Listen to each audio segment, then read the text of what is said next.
Mammoth rescue and recovery effort and far-reaching forensic and engineering analyses are without precedent in American history.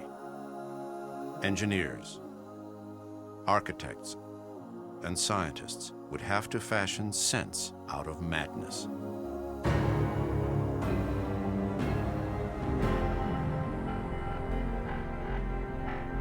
Even more sophisticated was a process called light detection and ranging, or LIDAR.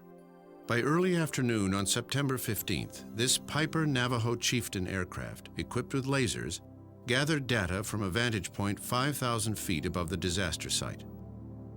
Then the New York Office for Technology, the agency overseeing the operation, called in an expert to turn the raw data into useful maps.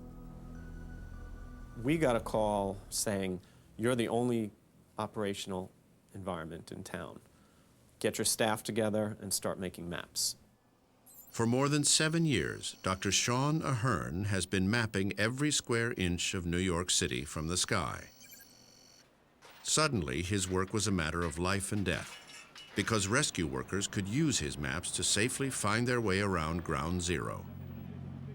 We mobilized instantly. We worked all night.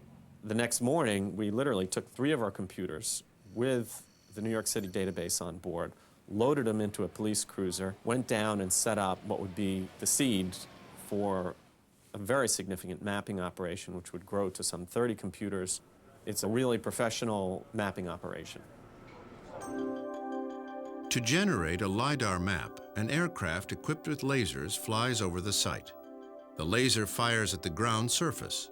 The data collected will allow scientists to calculate the distance from the plane to the particular topographic feature being measured.